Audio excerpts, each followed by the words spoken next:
तलाक के 4 दिन बाद पति अपनी मां के साथ अपनी पत्नी के मायके पहुंचता है और वहां पर जाकर उसे मनाने लगता है। लेकिन जब पत्नी नहीं मानती है उसके साथ चलने के लिए, तो उसके बाद यहाँ पर जो उसकी माँ होती है वह एकदम से उसके सामने हाथ जोड़ती है और हाथ जोड़कर रो रो कर उससे माफ़ी मांगने लगती है। अपने दुपट्टे को उतारकर उसके कदमों में रख देती है और कहती है कि बेटी, ये मेरी इज्जत है और तुझे मेरे साथ चलना होगा, क्योंकि तुम्हारे साथ जो कुछ भी हुआ था उसमें मेरी गलती थी, ना कि तुम्हारे पति की।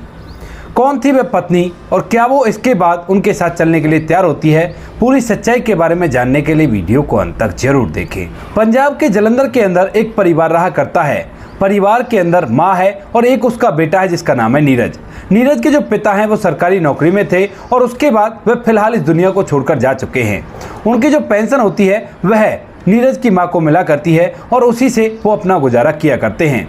नीरज ने पढ़ाई लिखाई कर ली है और पढ़ाई लिखाई करने के बाद एक प्राइवेट कंपनी के अंदर अच्छी सी नौकरी करने लगता है और कोई भी कैसी भी दिक्कत नहीं होती है। यहाँ पर नीरज की एक बड़ी बहन भी होती है जो शादी करके अपना घर बसा चुकी है और अच्छी तरह से अपने जीवन को व्यतीत कर रही है। अब जैसे नीरज नौकरी लगता है तो उसके बाद माँ उसकी शादी की चिंता करती है और उसके लिए इधर उधर लड़की ढूंढने लगती है। ढूंढने से उसे एक लड़की मिल भी जाती है और लड़की का नाम होता है आरती। आरती जो कि देखने में काफ़ी ज़्यादा खूबसूरत थी और ऊपर से काफ़ी ज़्यादा समझदार भी थी। तो यहाँ पर माँ को रिश्ता अच्छा लगता है और उसके बाद जो माँ होती है आरती से अपने बेटे की शादी धूमधाम और रीति रिवाज के साथ करवा देती है।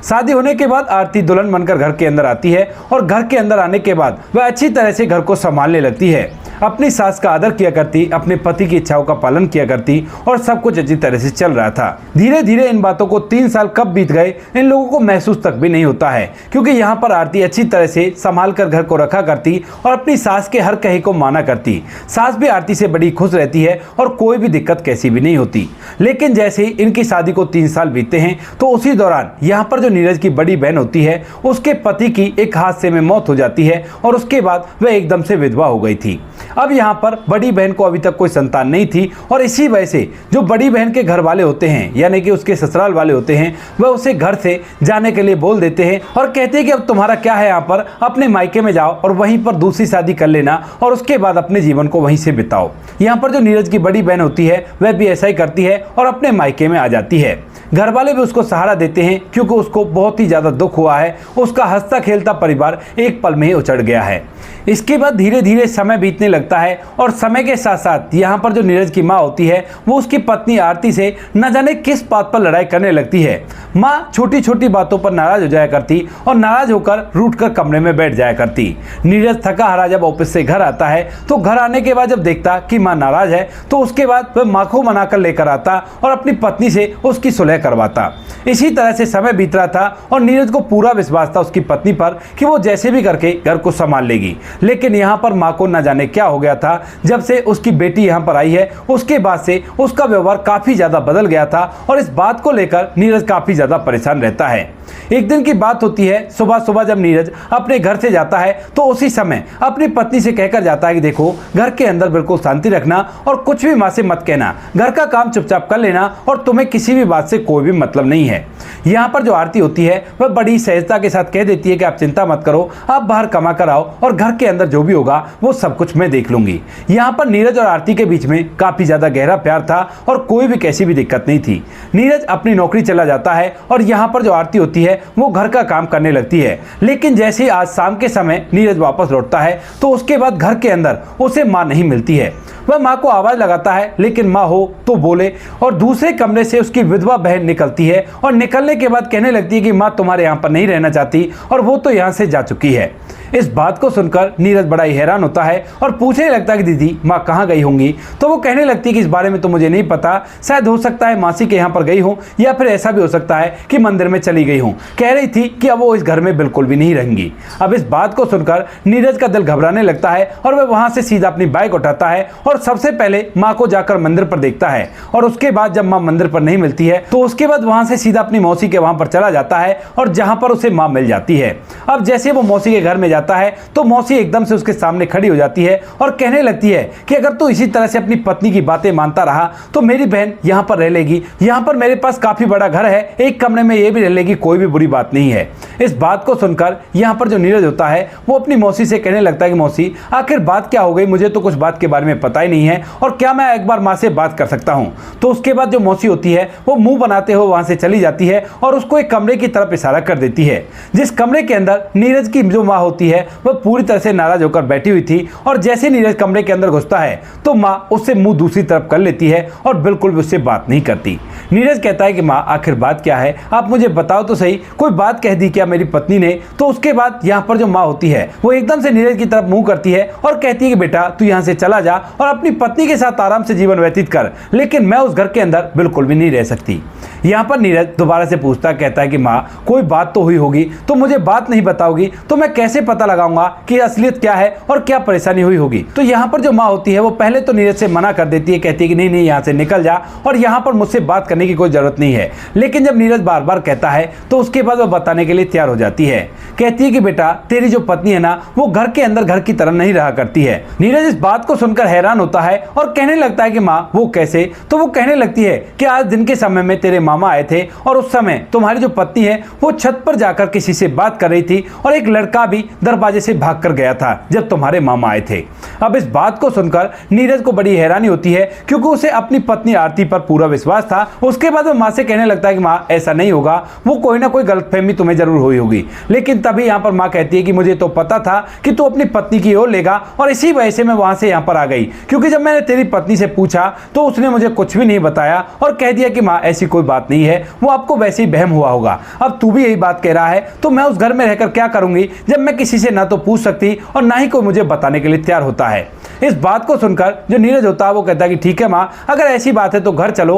और घर चलकर मैं तुम्हारे सामने ही अपनी पत्नी से पूछूंगा कि आखिर कौन था वह लड़का जो घर से भाग कर गया था और तुम छत पर किससे बात कर रही थी। ऐसा कहकर वह माँ को ले जाने लगता है, लेकिन माँ फिर भी मना कर देती है। उसके बाद जो नीरज होता है वो कहता है कि माँ इसमें मेरी पत्नी की कोई गलती नहीं है, जरूर से दीदी ने आपको भड़काया होगा ना, इसी वजह से आप ऐसा कर रही हो। तो यहाँ पर जैसे ही बेटी का नाम आता है तो माँ एकदम से कहने लगती है कि उस बेचारी को बीच में क्यों रख रहे हो, वो तो कुछ भी नहीं कहती और चुपचाप घर के अंदर रहती है, उसकी कोई बात मैंने तुमसे नहीं की है और मैंने तो ये सब कुछ अपनी आंखों से देखा है, उसके बाद ही तुम्हें बता रही हूँ। इसके बाद नीरज कहता है कि हाँ देखा है वो तो ठीक है, लेकिन जब तक मैं अपनी पत्नी से नहीं पूछूंगा तो उसके बाद पता कैसे चलेगा कि क्या सही है क्या गलत है, और उसके लिए तुम्हें मेरे साथ चलना होगा। तो यहाँ पर जो माँ होती है वह उसके साथ चलने के लिए तैयार हो जाती है और नीरज अपनी माँ को लेकर वहां से वापस अपने घर आ जाता है। जैसे वो घर आता है तो यहाँ पर उसकी बहन सामने खड़ी हुई मिलती है और कहने लगती है कि माँ तू तो कह रही थी कि मैं बिल्कुल भी इस घर में नहीं आऊंगी, फिर अब तुम क्यों आ गई। तभी यहाँ पर जो नीरज होता है उसे इस बात का बड़ा दुख होता है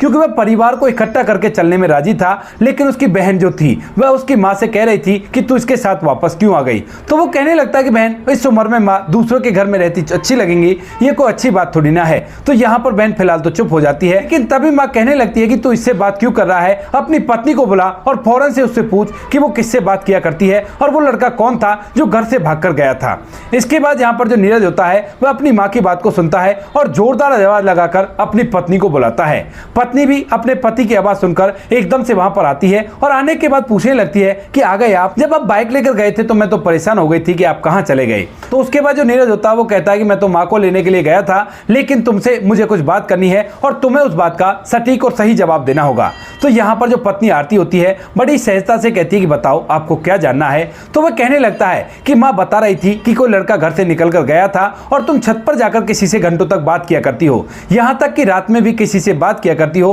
क्या ये सही है या गलत है। तो यहाँ पर जो आरती होती है एकदम से चुप रह जाती है और उसे कुछ भी नहीं बता पाती है। उसके बाद नीरज के दिमाग में भी चलने लगता है कि कहीं उसकी पत्नी उसकी पीठ पीछे कोई गलत तो नहीं कर रही। तो वो कहने लगता है कि देखो सच सच बता दो, वरना मेरे गुस्से को तुम जानती हो और बहुत कुछ गलत हो सकता है। तभी यहाँ पर जो आरती होती है वो कहती है कि नहीं ऐसी कोई बात नहीं है, मैं बिल्कुल पाक साफ हूँ और मैं केवल आपसे ही प्यार किया करती हूँ, आपके अलावा मैं किसी से प्यार नहीं किया करती। यहाँ पर जो नीरज होता है वो कहता है कि कैसे मान लूं इस बात को, जब मामा ये बता रहे थे कि घर से कोई लड़का निकल कर गया है और उसी समय पर तुम छत से वापस उतर रही थी और बता रही थी कि फोन पर बात कर रही थी, तो मैं इस बात को विश्वास कैसे कर लूं। तो यहाँ पर जो आरती होती है वो कहती है कि नहीं, मैं ये बात नहीं बता सकती क्योंकि इस बात से आपको गलत लग सकता है। तो यहाँ पर जो नीरज होता है वो कहता है कि चाहे कितना ही गलत लगे तो मुझे ये बात बतानी होगी। तो उसके बाद जो आरती होती है वो कहने लगती है कि जो लड़का घर से निकल कर गया था वो लड़का और कोई नहीं, दीदी का प्रेमी था और वो अक्सर उससे मिलने के लिए आता रहा करता है। और अगर आपको मेरी बातों पर विश्वास नहीं है तो पड़ोस वाली आंटी से आप पूछ सकते हो, वो हमेशा हमारे घर पर नजर हटाकर रखती है। और रही बात ऊपर जाकर बात करने की, तो आपको तो पता ही है मेरे फोन में अंदर नेटवर्क नहीं आया करते, तो इसी वजह से जब मुझे घर पर बात करनी होती है तो मैं छत पर जाकर बात कर लेती हूँ। यह बात सुनते ही यहाँ पर जो उसकी ननद होती है जो कि विधवा है, वह एकदम से आग बबूला हो जाती है और आगे बढ़कर अपनी भाभी को एक जोरदार चाटा लगा देती है। जैसे ही ननद ने अपनी भाभी को चाटा लगाया था तो उसके बाद आरती की आंखों में आंसू आ जाते हैं और वह एकदम से रूठ कर अपने कमरे में चली जाती है। इधर यहाँ पर जैसे ही आरती अपने कमरे में गई थी तो यहाँ पर माँ बेटी दोनों भी एक कमरे में चली जाती हैं और उसके बाद नीरज अकेला खड़ा रह जाता है आंगन के अंदर और सोचता है कि ये हुआ तो हुआ क्या और इस बात में थप्पड़ मारने वाली कौन सी बात थी। यहाँ पर जो नीरज होता है वह काफी देर तक खड़ा खड़ा सोचता रहता है कि उसे क्या करना चाहिए और सोचने के बाद वह अपनी पत्नी के कमरे में चला जाता है जहां पर उसकी पत्नी बिस्तर पर बैठकर फूट फूट कर रो रही थी। तभी वह जाकर अपनी पत्नी को समझाता है और कहता है कि कोई बात नहीं, वो हमसे बड़ी है, थप्पड़ मारिया तो कोई बड़ी बात नहीं है, मुझे तुम पर विश्वास है कि तुम सिर्फ मुझसे प्यार किया करती हो और तुम्हारा ऐसा कोई चक्कर नहीं होगा। यहाँ पर पत्नी इस बात को सुनकर खुश हो जाती है और कहती है कि बस आपका ही विश्वास चाहिए और थप्पड़ का मुझे कोई अफसोस नहीं है क्योंकि सच में वो लड़का दीदी से मिलने के लिए आया करता है और मैं तो आपको इस बात को इसीलिए नहीं बता रही थी कि आपको इस बात को सुनकर परेशानी होगी और आप ऐसा करो दीदी की शादी करा दो, वरना बात गड़बड़ में हो सकती है और चारों तरफ बदनामी हो सकती है। नीरज इस बात को सुनकर सहमत होता है और कहता है कि हाँ तुम सही कह रही हो, मैं जल्दी से कोई अच्छा सा लड़का ढूंढता हूँ और उसी से दीदी की शादी करा दूंगा। यहाँ पर ऐसी बातें करने के बाद जो नीरज होता है वह अपनी पत्नी से खाना मंगाता है और खाना खाकर आराम करने लगता है। लेकिन दूसरे दिन की जैसी सुबह होती है तो सुबह सुबह नीरज की आंख एक जोरदार चीख से खुलती है जो कि उसकी माँ लगा रही थी और जैसे नीरज बाहर निकलता है तो वह देखता है कि उसकी माँ उसे एक तरफ बुला रही थी। कहती है कि बेटा जल्दी आ, अनर्थ हो जाएगा और ये तो बहुत ही गड़बड़ हो गई है। यहाँ पर नीरज की माँ उसे लेकर एक कमरे में जाती है जिस कमरे की खिड़की खुली हुई थी और कमरे के अंदर उसकी बहन जो नीरज की विधवा बहन होती है उसने पंखे से चुन्नी बांध रखी थी और बिस्तर पर एक स्टूल रख रखा था, उसके ऊपर खड़ी हुई थी। यह सब कुछ देखकर नीरज भी एकदम से घबरा जाता है और कहता है कि बहन ऐसा मत करो, लेकिन बहन लगातार उन्हें अपने आप को इस दुनिया से विदा करने की धमकी दे रही थी और कह रही थी कि जिस घर के अंदर मेरी इतनी भी वैल्यू ना हो और मेरे ऊपर इस तरह के लांछन लगाए जाए, उस घर के अंदर मैं भला कैसे रह सकती हूँ और मैं तो अपने आप को इस दुनिया से विदा कर लूंगी। नीरज बार बार उससे रिक्वेस्ट करता है और कहता है कि बहन ये बताओ कि तुम चाहती क्या हो और ऐसा तो बिल्कुल करने की सोचना भी मत। तो यहाँ पर बहन कहने लगती है कि अगर तुम सच में ये चाहते हो कि मैं ऐसा ना करूं तो तुम्हें अभी के अभी अपनी पत्नी को घर से बाहर निकालना होगा और उसे तलाक दे दो क्योंकि वो मुझ पर गलत इल्जाम लगा रही है और उसके बाद ही मैं ऐसा करने से रोक सकती हूँ क्योंकि ना तो मेरा ससुराल बचा है और ये मायका था जिसके अंदर मैं अपना समय व्यतीत कर रही थी, लेकिन यहाँ पर आने के बाद जब तुम्हारी पत्नी इस तरह के लांछन मुझ पर लगाएगी तो उसके बाद मैं इस दुनिया में किसी को मुंह दिखाने के लायक नहीं रही, तो मैं जीकर क्या करूंगी। अब इस बात को सुनकर जो नीरज होता है वो थोड़ी देर तक सोचता है और कहता है कि बहन कोई बात नहीं, तुम बाहर निकलो और मैं ये सब कुछ भी कर दूंगा, लेकिन तुम फिलहाल यहाँ से उतर जाओ। लेकिन बहन उसे धमकी देती है,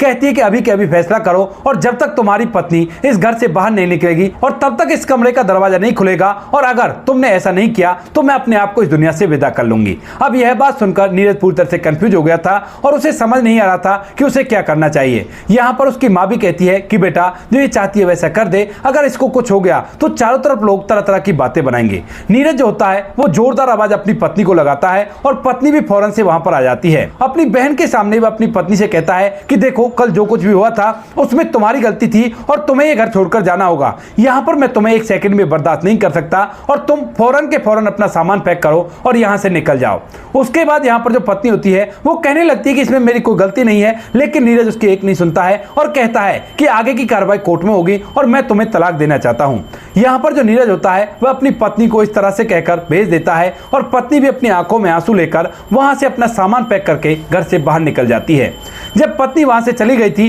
तो उसके बाद नीरज की जो बड़ी बहन होती है वह दरवाजा खोलती है और दरवाजा खोलने के बाद जब नीरज उससे पूछता है कि बहन ऐसा क्यों कर रही थी, तो उसके बाद वह फूट फूट कर रोने लगती है और नीरज को इस बात का यकीन दिला देती है कि वो गलत नहीं थी, सच में उसकी पत्नी गलत थी। वह कहती है कि तुम्हें पता नहीं है कि महिलाएं कितनी चालाक हुआ करती हैं और उसने तो तुम पर पूरा जादू कर दिया है जिससे तुम्हें उसकी किसी भी बात में कोई भी गलती नहीं लगा करती है। नीरज भी अब इस बात को सुनकर सोचने लगता है कि शायद बहन सही कह रही है और उसके बाद जो नीरज होता है वह अपनी पत्नी को तलाक देने की कार्रवाई आगे बढ़ाने लगता है। नीरज ने वकील साहब से बात करके ये तय कर लिया था कि वह अपनी पत्नी को तलाक देगा और जब तलाक का नोटिस उसकी पत्नी आरती के पास जाता है तो उसके बाद वह टूट तो जाती है, लेकिन उसे भी इस बात का गुस्सा होता है कि वह अपने पति से कितना प्यार किया करती है और उसके बावजूद भी जो उसका पति है वह उसे तलाक देने के लिए तैयार हो गया है। तो यहाँ पर गुस्से गुस्से में वह भी तैयार हो जाती है और कुछ ही दिनों में नीरज और आरती का तलाक हो जाता है। तलाक होने के बाद नीरज अपने घर रहता है और आरती अपने घर रहती है, लेकिन जब नीरज अपने घर रहता है अपनी पत्नी से अलग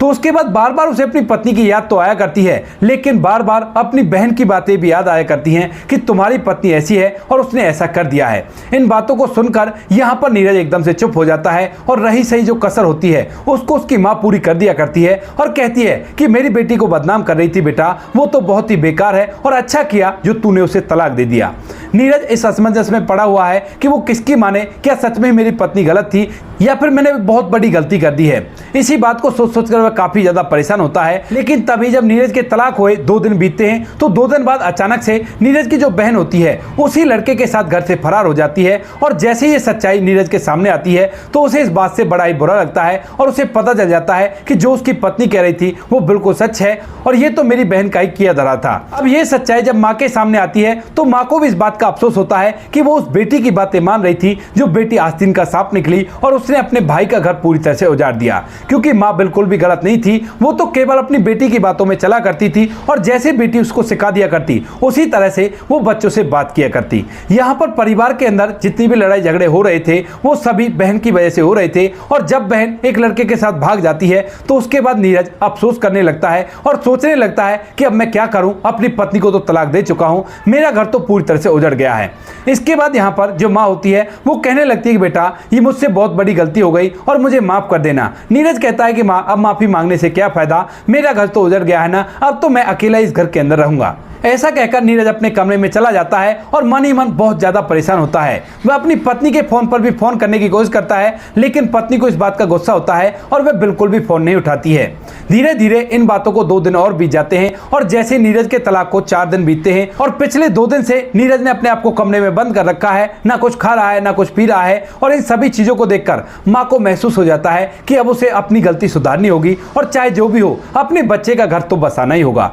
यह सोचकर जो माँ होती है वह सीधा अपने बेटे के पास जाती है और कहती है कि बेटा जल्दी से तैयार हो जा, हमें कहीं जाना है और आज के आज ही मैं तेरी बहू को लेकर आऊंगी। अब इस बात को सुनकर नीरज कहने लगता है कि माँ कोई फायदा नहीं है, मैंने कई बार फोन करके देख लिया लेकिन आरती मेरा फोन नहीं उठा रही है और अब जो हो गया है उसे बदला नहीं जा सकता। लेकिन माँ कहती है कि बेटा मेरी गलती है ना, चाहे जो भी हो जाए मैं तेरी पत्नी को मना कर लेकर आऊंगी और अभी तो 4 दिन ही हुए हैं तलाक को और सब कुछ ठीक हो जाएगा। ऐसा कहकर जो माँ होती है अपने बेटे को तैयार करती है और तैयार करने के बाद उसे वहां से सीधा उसकी पत्नी के घर पर ले जाती है। वहां पर जाने के बाद जो पति होता है वो पहले अपनी पत्नी से बात करता है और उससे रो रो कर माफी मांगने लगता है। कहता है कि आरती जो कुछ भी हुआ था वो मेरी बहन का किया धरा था और अब तुम मुझे माफ कर दो और मेरे साथ मेरे घर चलो। लेकिन यहाँ पर जो पत्नी होती है वह उसे साफ साफ मना कर देती है। कहती है कि जिस व्यक्ति ने मुझ पर इतना भी विश्वास नहीं किया कि उसकी पत्नी ऐसी नहीं हो सकती, उस व्यक्ति के साथ अब मैं अपनी जिंदगी नहीं जी सकती, क्योंकि मैंने तुमसे सच्चे दिल से प्यार किया था लेकिन तुमने मेरे प्यार की कदर नहीं की। ऐसा कहकर जो आरती होती है वह फूट फूट कर रोने लगती है और उसे यहाँ से जाने के लिए बोलने लगती है। नीरज मायूस होकर बाहर निकलता है और बाहर उसकी माँ बैठी हुई थी। जैसे ही माँ ये देखती है कि बेटा मायूस होकर बाहर निकला है तो पूछने लगती है कि बेटा क्या हुआ, क्या तुम्हारी पत्नी चलने के लिए तैयार है? तो यहाँ पर नीरज कह देता है कि नहीं माँ, वो चलने के लिए तैयार नहीं है और अब तो मुझे अकेले ही जिंदगी व्यतीत करनी होगी, चलो तुम, अब यहाँ पर रहने से क्या फायदा। लेकिन तभी यहाँ पर जो माँ होती है वो एकदम से अपनी आंखों में आंसू भर लाती है और उसके बाद उस कमरे में चली जाती है जिसके अंदर आरती बैठी हुई थी। वहां पर जाने के बाद वह अपनी बहू के सामने हाथ जोड़ती है और माफी मांगने लगती है। कहती है कि बेटी मुझे गलतफहमी हो गई थी और इस गलतफहमी की वजह से मैंने अपने बेटे से तुम्हें तलाक देने के लिए बोल दिया, लेकिन अब जो भी हो गया उसे ठीक करने का समय है और तुम्हें मेरे साथ चलना होगा। ऐसा कहते हुए जो माँ होती है वो अपने दुपट्टा उतारती है और उतारने के बाद अपनी बहू के कदमों में रख देती है। कहती है कि बेटी माफ कर दो और चलो मेरे साथ, मैं दोबारा से तुम्हारी शादी करवाऊंगी और तुम लोग खुशियों के साथ उसी घर के अंदर अपना जीवन व्यतीत करना। उसके बाद यहाँ पर जो आरती होती है जैसे अपनी साथ का दुपट्टा उसके पैरों में रखा हुआ देखती है तो एकदम एकदम से उसे उठा लेती है और कहती है कि माँ जी ऐसा मत करो, ये तो बहुत ही गलत हो जाएगा और ऐसा मैं बिल्कुल भी नहीं चाहती। कोई बात नहीं, अगर ऐसी बात है तो मैं आपके साथ चलने के लिए तैयार हूँ, लेकिन आपके बेटे से मैं उस तरह का प्यार नहीं कर पाऊंगी जैसा मैं पहला किया करती थी। तभी यहाँ पर जो सास होती है वो कहती है कि कोई बात नहीं बेटी, तू चल तो सही, सब कुछ ठीक हो जाएगा। मुझे इस बात का पूरा विश्वास है, क्योंकि पति पत्नी का जो रिश्ता होता है वो इतने कच्चे धागों का नहीं होता जो एक तलाक के पेपर से टूट जाए। तो यहाँ पर आरती जो होती है वो उसके साथ चलने के लिए तैयार हो जाती है और जो माँ होती है वो अपने बेटे को आज एक मंदिर में ले जाती है और दोबारा से उन दोनों की शादी करा देती है। शादी के बाद वो दोबारा से उस घर में रहने लगते हैं। काफी दिनों तक जो आरती होती है वह नीरज से बात तक भी नहीं करती है, लेकिन धीरे धीरे उन दोनों के बीच में सब कुछ नॉर्मल होने लगता है, क्योंकि जब उन्हें पुरानी बातें याद आया करती हैं तो उन बातों को सोच सोचकर वह पुराने पलों में खो जाया करते और एक दूसरे से बातचीत करने लगते हैं। आज के समय में नीरज और आरती अच्छी तरह से समय व्यतीत कर रहे हैं। उनकी माँ तो इस दुनिया से जा चुकी है, लेकिन नीरज और आरती अपने बच्चों के साथ हंसी खुशी जीवन जी रहे हैं। तो दोस्तों ये थी आज की कहानी। आपको जैसी भी लगी कमेंट सेक्शन में बता देना। वीडियो अगर अच्छी लगे तो वीडियो को लाइक और चैनल को सब्सक्राइब जरूर करें, ताकि हमें थोड़ा सा हौसला मिल सके आप लोगों के लिए ऐसे अच्छे वीडियो बनाने के लिए। इन कहानियों को सुनाने का उद्देश्य किसी को परेशान करना बिल्कुल भी नहीं है। ये कहानी आपको इसलिए सुनाई जाती है ताकि आप लोग इन कहानियों में से कुछ ना कुछ सीख सको और अपने जीवन में उस चीज़ को अप्लाई कर सको। मिलते हैं किसी नेक्स्ट वीडियो नए टॉपिक के साथ, तब तक के लिए जय हिंद, जय भारत, जय हिंदुस्तान।